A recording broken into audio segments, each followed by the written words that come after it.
So we're back. It's been a cold winter, maybe almost 2 months now since we've really put any hard work into Mossy Bus. And it was probably me fooling myself when we pulled it in here in the fall and thought I was going to work on this all winter. The reality is this side of the garage isn't insulated and not heated.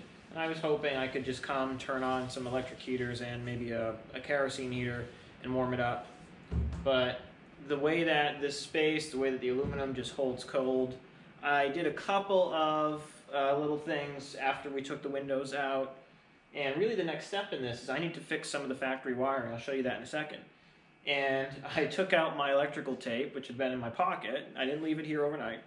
And started to work, and within maybe 5 minutes, I went to pull the tape and it just shattered.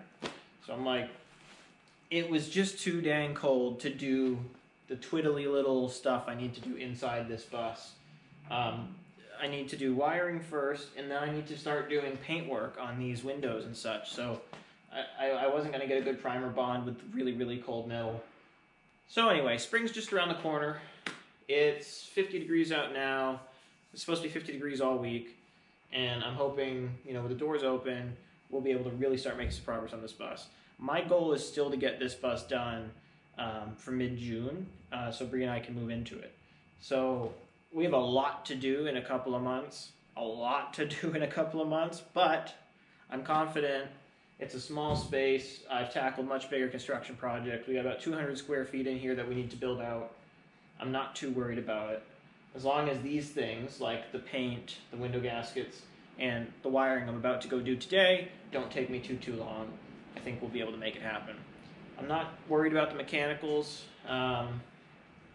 We will get it out of here late summer, but we might not go on the road trip this year. I'm sure all of you are aware of what's happening with fuel prices, and it just wouldn't be financially smart to go when diesel in my area is $5.40 a gallon right now. So we have local trips we could do with the bus, but it also does make us kind of rethink that plan to go cross country right now. And again, with time, I didn't get as much done during the cold winter months as I wanted to. So the plan, we're going to get started on that interior wiring like I told you. We had a mouse nest in here, so I do have some shredded wires. First things first, let's get those fixed, and on we go. So here's the wiring in question. There was a mouse nest all in these overhead panels, and you can see that's broken wire. It's been chewed, which I believe connects to this one maybe right here. So I need to break this loom apart, figure out what's broken, figure out how we're going to repair it, and once it's hooked back together, figure out what this wire does. I know that we have our rear upper marker lights on the top of the bus. There's 5 of them. Those are working. What's not working, I don't think, is my turn signals and such, but I believe that wiring loom goes under the floor. So not really sure what this does. It could be completely irrelevant to fix because it might go to these, which were the overhead lights for the seating. We're not going to be using those wires, but it's still worth repairing since it's going to be hard to get to after the bus is built out. So that's what I'm going to do right now. What's that held on there with?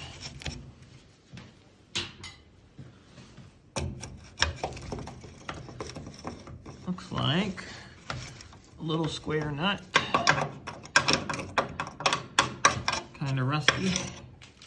See, this hasn't been too chewed up, but definitely chewed up. Pull that out of there. There's a good amount of broken wires here, so looks like I'll only have to pull this one retainer, and that should be enough space. There's a ground here. That's interesting. Over to the right, there's a ground, but I don't think we're gonna have to mess with that. So, 7/16 maybe. Will you turn without a socket? I just had this wrench laying around, but we're gonna need a socket. A little bit of lubrication is always a good thing.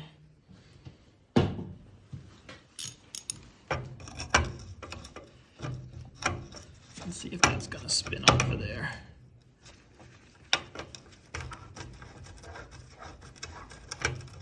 All right, so that's nice and loose. Good.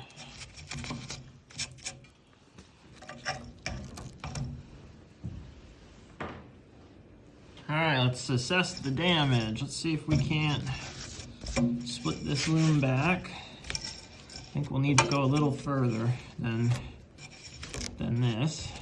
Pull the old tape off. So it's cloth-coated wires, old electrical tape, you know, from the factory, and then there's a cloth covering on top of that, which luckily is pretty brittle. So it looks like we can just kind of rip it off, which will give us a little more, there we go, a little more wiggle room to repair this. There we go, that's the actual loom. See that? Spiraled around. Now, we should have enough distance here that I can start to spread these wires. Yeah, see? They're just a little sticky. There we go. Just gently pull. Try not to break any of the insulation when you're using these picks. This pick is really dull, so it should be a good pick for this process. All right, so I can already see we have a chew right here. I got a broken wire right here, which I bet is this one, because it looks like all the other wires that I can see so far are intact. So can you guys get that? Let me zoom out. There we go. So this one here and this one here, I think, are the same wire. Everything else looks intact. So we'll do a little more spreading back, because this wire, which is not broken, needs to be re-insulated. See that? It's pretty sad. This wire that's not broken needs to be re-insulated as well, this big one. There we go. Pull that up out of there. None around the rear are damaged. That's not showing thread. So we just kind of spread this apart. I don't want to uncurl it too much, because it makes it much easier to put it back together when you leave the kind of bends in there. But you obviously have to uncurl it enough to have a surface to work with. Okay, so that's going to be retaped. This is going to be retaped. It's not broken. There's a good amount of copper left, so I'm not going to patch that up. I'm just going to tape it. And then this one needs to be retaped, this big one. This big one curls around to the rear, but there's no damage on the rear. And then, yeah, so the only broken one is this one here. Barely in your shot, goes to this one here. Okay, so I got two nice clean edges for the wires to be reconnected. So I'll get a patch, and I'll get tape for that, tape for that, tape for that, and then we can rewrap that entire section. While we're at it, I grabbed my snips here. This was already a short light for some reason, and I cut it back. I think that's the length I'm gonna go with to leave these pigtails, because it'll be just enough that I can kind of bend them back and wrap them up into the loom, but always be enough that I can still strip back and reconnect in the future if I ever wanted to. So that's the plan for all of these. We're gonna get those snipped right now.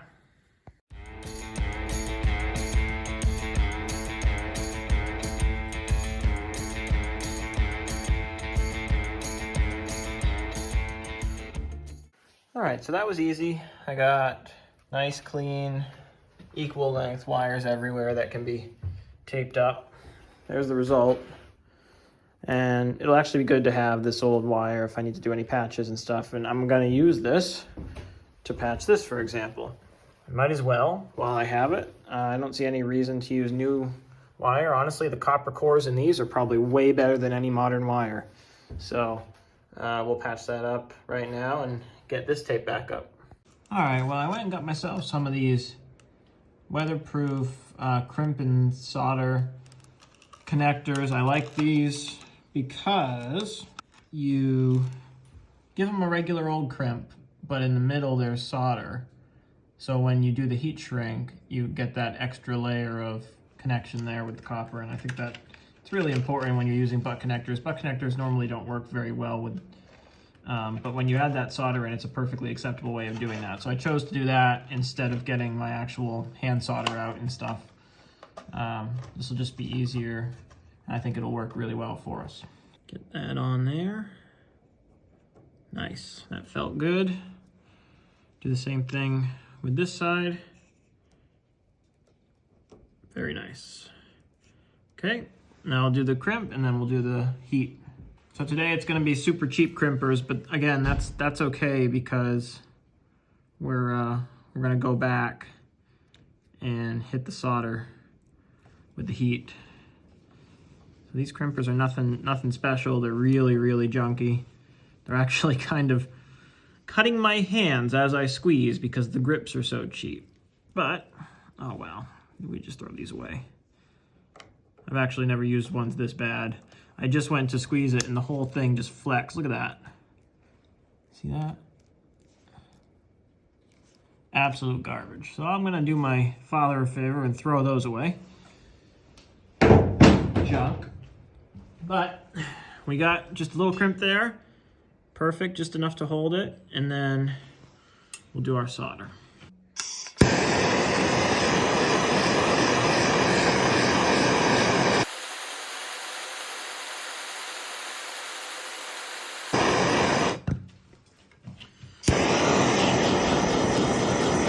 I'm pretty happy with that.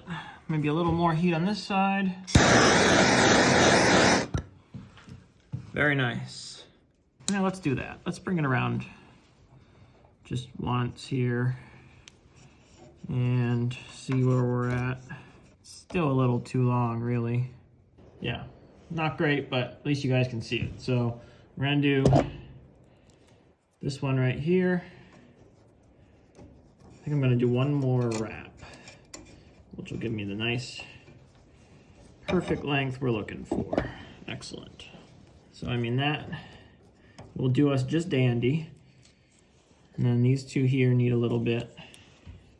There is a little bit of corrosion on the copper, you know, from being weather exposed, but the reality is there's not a lot of resistance running through these wires. If I was worried about resistance, you know, I'd take that wire out and patch it, but I'm not. So just so everybody who's concerned about that is aware. There we go. And then these are right next to each other, so I'll be able to get my butt connector on there. Here we go, same style, just much nicer quality. Not all flexy in my hand and stuff, so these will actually do something for us, hopefully. Yeah. Crimped that down just how I wanted it to. Big difference compared to that other one. So I have a tight crimp. Now we'll bring our heat in. I'm gonna move you guys because you're right in the path of the flame. All right, let's try not to make a mess of this while I'm holding the camera.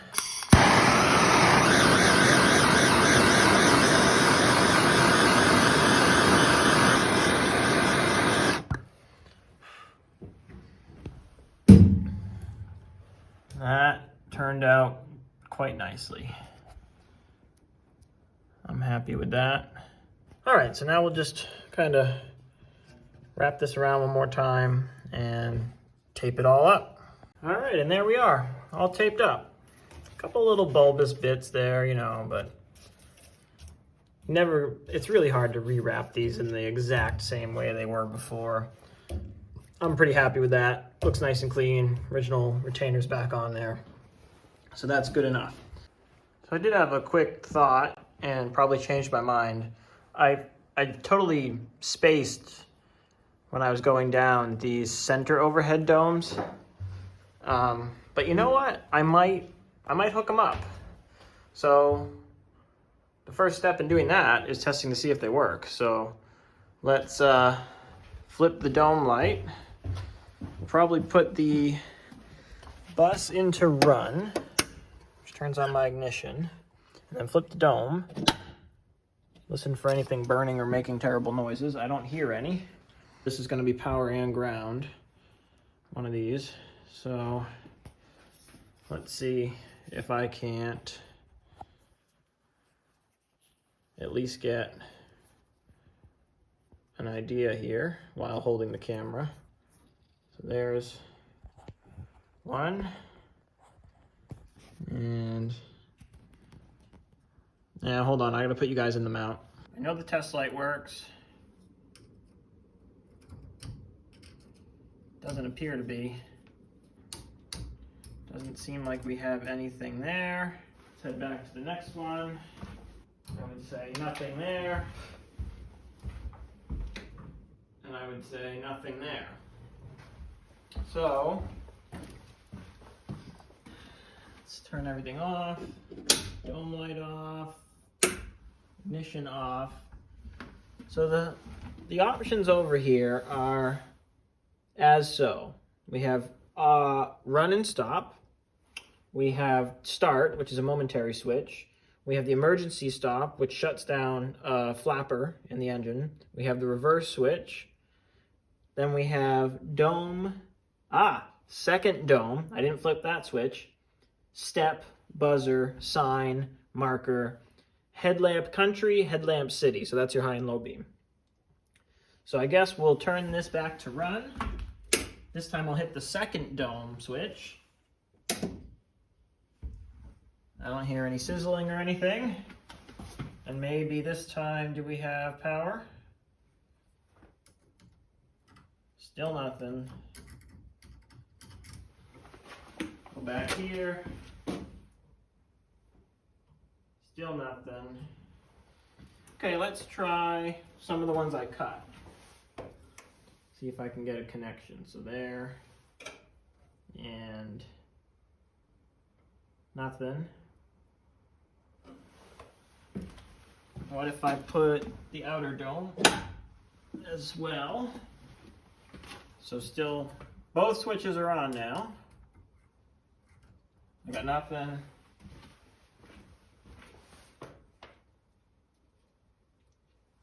And, ooh, I had a spark. Hey, check that out. See it? I don't know if I'm in the shot or not.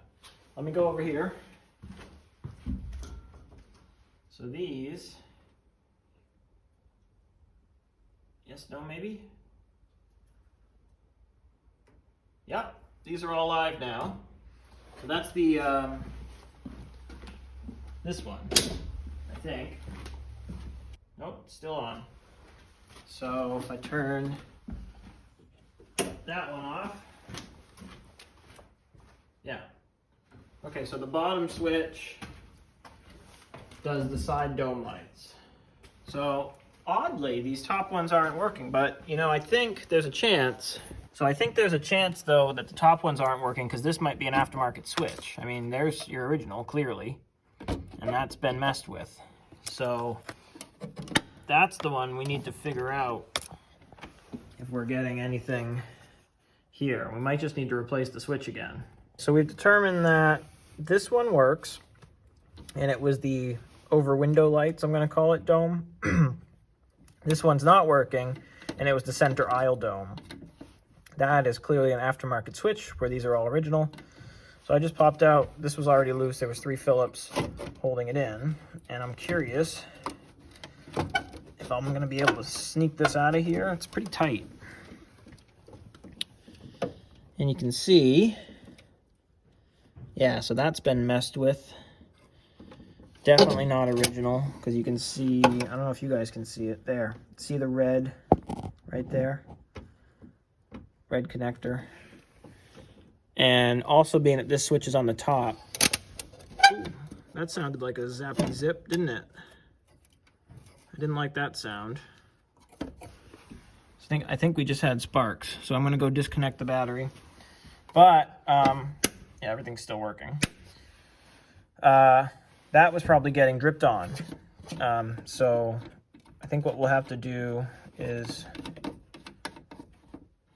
get this panel back safely, unlike I just did. And I'll do that by disconnecting the battery. And then I can test this switch. Okay, so with the panel pulled back, the battery is disconnected. I don't actually see where it arced out, so that could have just been a weird crackling sound, you know, just wires flexing. But anyway, I got a busted wire here that I don't know what it does. So that's been disconnected for a long time because that's old electrical tape. However, you can see this switch for your overhead dome is been messed with. So as far as I can tell, it's just a simple power and ground switch, but I think the switch is probably bad, or it could have shorted out because it's got this pigtail coming off it, which actually goes to this ridiculous mess right here. So I'm not sure what the previous owner's goal was with that. So the yellow should be power, blue is set over here to be ground. All right, so, and I have this bus set up regular old negative ground, and it looks like that was the goal of this person, you know, getting power from here and using that to be negative ground. I don't know if this bus was originally positive ground. Most of what I've read says it was, but I haven't been able to confirm it. I've got no expert. So if you know, if this TDM 4512, and if you know for sure, not if you think, no offense, but if you know that it was positive ground or not, I'd love to hear from you. Secondly, this was, I think, yeah, so he was charging the battery from up here, which is kind of not ideal in my mind. So we have what appears to be a giant ground lug over there. Yeah, so that's your ground lug. And then he was putting power back into the circuit board to charge the batteries through this lug. So, and these are all fused. See, they all have breakers. So I don't know how well that would have worked for whoever installed that, but whatever. Long story short, I feel like right now, I don't see, there are some wires leaning on the aluminum down here, and I don't want to plug the battery back in without somebody present, but I think we'll probably have dome lights, you know, because this is all original wiring here, if we just replace this switch. So that doesn't seem like a big deal. Next steps in the bus, taping up all these little pigtails, which we know work, getting these dome lights to work. Maybe I'll keep, you know, every other one of these, or every two. So there's 1, 2, 3. Maybe I'll just do 1, skip, skip, 2, skip, skip, skip, 3. And that, you know, that would kind of be enough for the different zones of the bus. And those will be hidden behind cabinetry and whatever. But just say, as we're driving down the road, instead of having to get up, if Bree and I are sitting there together, say it's nighttime, she wouldn't have to walk back here to a house switch. I could just pull it from the panel, which would actually, you know, be safer for her to walk. So anyway, that's probably a good idea. So I'm glad I didn't, you know, destroy that wiring. So the ones we're not going to use will just get taped up. The ones we will use, we'll put a new pigtail on, and they'll go to some sort of 12-volt light. Anyway, I think that solves my wiring woes, and then I'll just tape everything up nice, and it'll be ready for installation. I need to figure out, like I said, the taillights, but I believe those run in a harness that goes under the floor. I've seen that when I was working on air leaks. The other thing we need to do after the wiring's done, before we can start framing the bus, is figure out our plan for this heating. I think my plan is still, because it's old copper, I foresee future leaks, it's heavy, it's valuable, I can sell it and, you know, pay for new PEX, for example. So I think my plan is still to remove that. I'm going to remove that copper, and this is your heater lines up to the front of the bus from the engine. And I think I'm going to change it so we have PEX running up, perhaps under the bus. I'm not sure. I haven't decided. But I think I'm really pretty confident I don't want those there. I don't know. It's another one of those situations where I kind of want to stick with originality, but I really don't need this system. I certainly don't want this air valve to be my control for the heat. So I'd have to change that 100%. It's already been cut off. It's not hooked up to anything. The heater controls are all disconnected. And, you know, we have one leak. I don't know if I've showed you guys this leak before, but we have a leak somewhere right here. I can't remember where it is. It might have fallen off the patch. I think this is the patch. This is JB Weld type stuff. So it just doesn't seem wise to bury that behind cabinetry and whatever. Yeah, so I'm decision made. I'm taking that out. That's all going to come out after we're done with the wiring. You know, I don't know if these are bypasses. Looks like it. I wonder where those go. Little bypass tubes. That's interesting. So we'll have to figure out why those exist. Could just be to help it bleed, perhaps. That would make sense. But again, we're gonna... I'm comfortable saying this all has to go away. And look at that. That is some gnarly stuff. That, I guarantee you guys, is fibrous asbestos. So we're gonna be really careful. We'll cut this here where are all of our equipment and pull that out as one piece, because that stuff is gnarly. That's the stuff you hear horror stories about.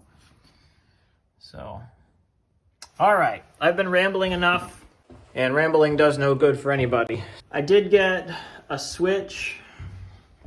We determined the switch is probably bad over here, but also what we determined, there's no power at the switch. So one of these is gonna power that switch. And all of this has either, I don't know if they're breakers or resistors. I have to look back at the repair manual because I honestly don't remember. I think they're breakers. I'm not really sure. But the point is, there's no power at that switch. One of these is probably bad. Likely, this mess shorted it out and burned up something here. So I'm going to get my diagram out of my book, figure out what originally went to that top dome switch, and we'll be able to get power back to our center lugs.